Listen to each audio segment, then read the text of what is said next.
Hello, happy Wednesday. It's Miss Stavio here with library time. Even though it doesn't look like we're in the school library, we're still in a place with some books. This is my living room, and we're going to read a great story today. I have a book that probably you have never read because it is pretty new. This book is called The Day You Begin. It's by Jacqueline Woodson and illustrated by Rafael Lopez. I hope that you enjoy the beautiful illustrations and the really nice story as much as I do, and I'm sure you can probably relate to the way that some of the characters in this book feel. So let's start. The Day You Begin.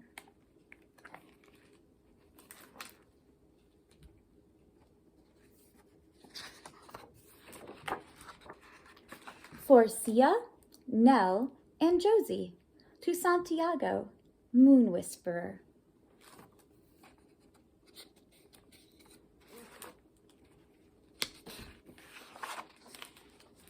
There will be times when you walk into a room and no one there is quite like you.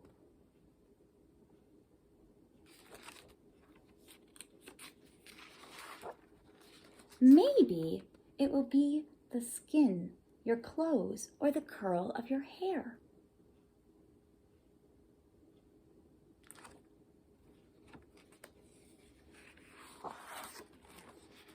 There will be times when no one understands the way words curl from your mouth, the beautiful language of the country you left behind. My name is Rigoberto. We just moved here from Venezuela. And because they don't understand, the classroom will fill with laughter until the teacher quiets everyone.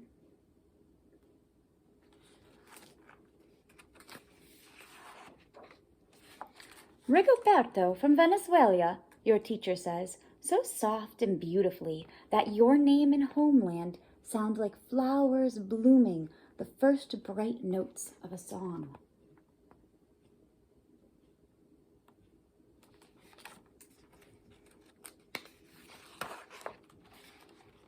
There will be times when the words don't come.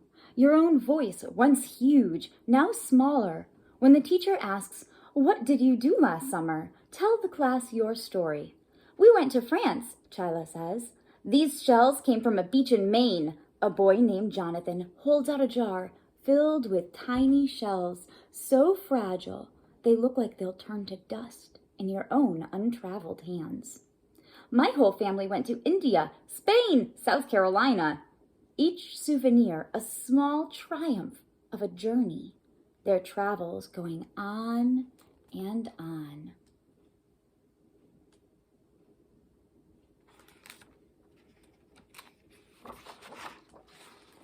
And as you stand in front of that room, you can only remember how the heat waved as it lifted off the curb, and your days spent at home caring for your little sister, who made you laugh out loud and hugged you hard at nap time. You can only remember the books you kept on reading long after she had fallen to sleep. And in that room, where no one else is quite like you, you'll look down at your own empty hands and wonder, what good is this, when other students were flying and sailing and going somewhere?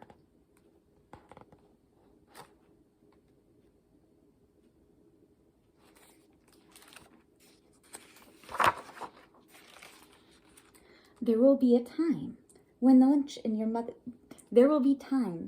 the lunch your mother packed for you is too strange or too unfamiliar for others to love as you do.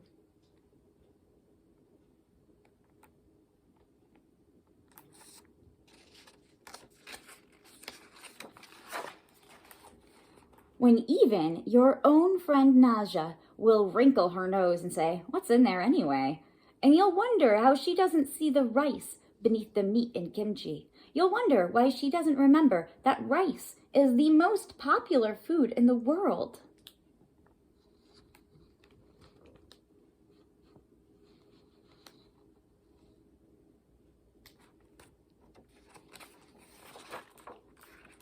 There will be times when the climbing bars are too high, the run is too fast and far, the game isn't one you can ever really play. I don't want him on our team. You can watch. Maybe you can have a turn later.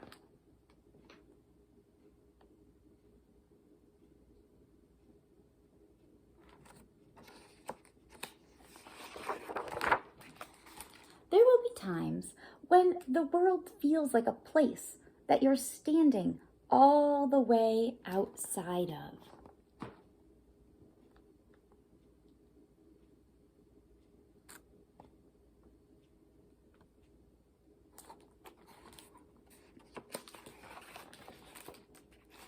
And all that stands beside you is your own brave self, steady as steel and ready, even though you don't know what you're ready for.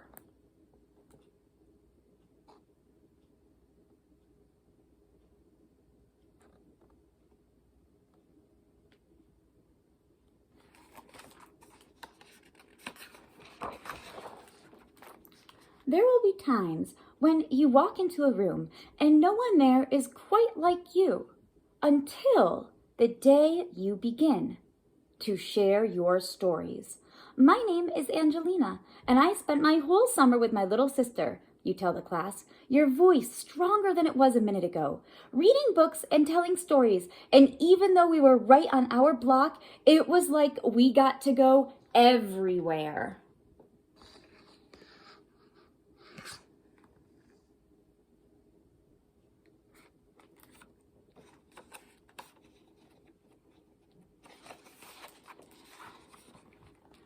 Your name is like my sister's, Rigoberto says. Her name is Angelina too.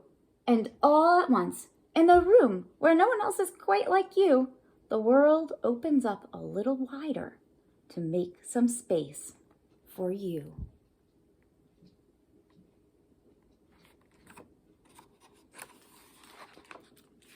This is the day you begin to find the places inside your laughter and your lunches, your books, your travel and your stories, where every new friend has something a little like you and something else so fabulously not like you at all.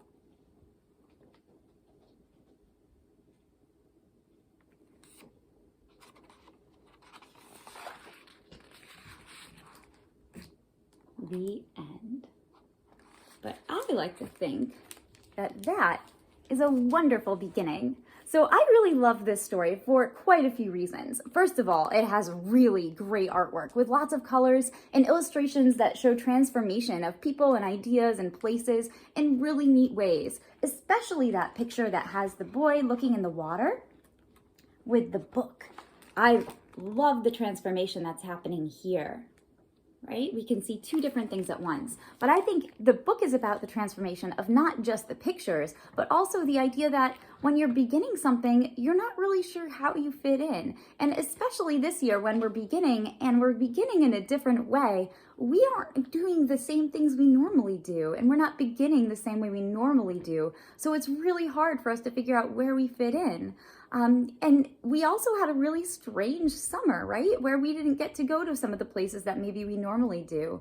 And maybe the only ways that we did get to travel was through our imagination with books. So I think this is a really wonderful story to start this school year, and I hope that you enjoyed it as much as I did. I'll be sharing another story with you next Wednesday, and I hope that in the meantime, you do some reading and think about what kinds of books you're looking forward to getting this year. So have a wonderful week.